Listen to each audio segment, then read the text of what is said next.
You meet Bishop Herbert Thompson and you realize that he's a deeply spiritual person. A very pious person. Godly. Humble. Prayerful. Loving. Very kind. God was the center of his life. A man of God captures the essence of Herb Thompson. How could it be otherwise for a man whose guiding principles were to heal, to reconcile, to liberate, and to serve? And Bishop Thompson did all those things, and not just for his own diocese. He had a deep commitment about the racial climate in the city. So this man of God felt a call beyond the walls of his church. He does not see people's color. He sees their souls. He called for the Summit on Racism, where he called together community leaders. Many persons of diverse racial, ethnic, and economic groups came together. And it was at that conference that the idea for a Freedom Center was born, and much more. But we're curious as to how this spiritual man managed to call together all those community leaders. One of Herb Thompson's great strengths is his ability to attract people to him. He has such a tremendous impact on so many people. He has that warmth and charisma. He never met a stranger. He always gave priority to the person in front of him. When you speak to him, it's as if there's no one else in the world. He treats you one-on-one as a fellow Christian. He finds his identity in Jesus. But it didn't start out that way. Growing up in New York, Brooklyn, and the Queens, Herbert Thompson served in the Air Force and then joined his father as an aircraft mechanic. Headed toward a good trade job, making good money. But the Lord called him. He went off to seminary. Herbert Thompson made his mark serving parishes in the Queens and Bellport, Long Island.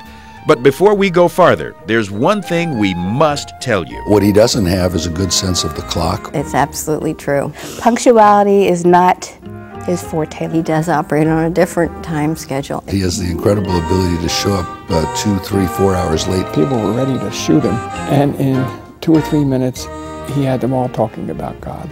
It was amazing. He likes to say he works on God's time. He could walk into a KKK meeting and charm them all. He got in a lot of his time problem by being pastoral and listening to people. We don't wish to embarrass the good bishop by telling you this, but it explains what happened when he was elected to the office. We couldn't get a hold of him. And when they finally tracked him down, he said, "Oh God, oh God, oh God, oh God." And then he went outside and cried. But he came back and said that he would accept. Herbert Thompson became the first African-American bishop of the Episcopal Diocese of Southern Ohio. He has not the ability not only to dream dreams, but to expect other people will make them happen, and they do. He gets it in his head and he does it. Like the day he said to his canon, "What if we closed down all of our churches on a Sunday and asked everybody to come to Cincinnati and got the Archbishop of Canterbury here and he commissioned them all as evangelists?" Canon Hanesian said, "You're nuts, and you got to be out of your mind." And then one Sunday, 10,000 people showed up here in Cincinnati to meet the Archbishop of Canterbury. He's done many things in the community that most people are not aware of. He gave a large gift to the Underground Railroad Museum. He worked with the Mayor's Commission on Children. He's helped start a charter school. The W. Du Bois Academy on Central Parkway.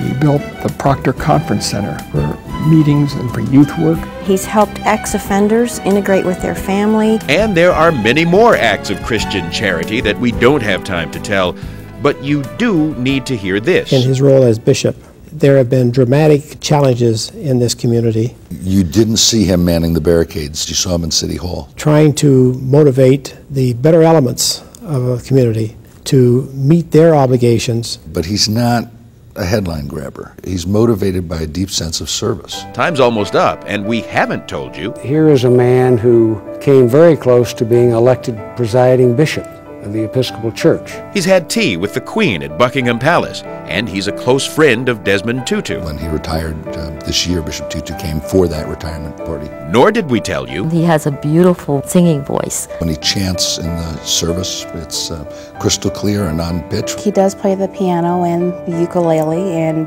the banjo and the guitar.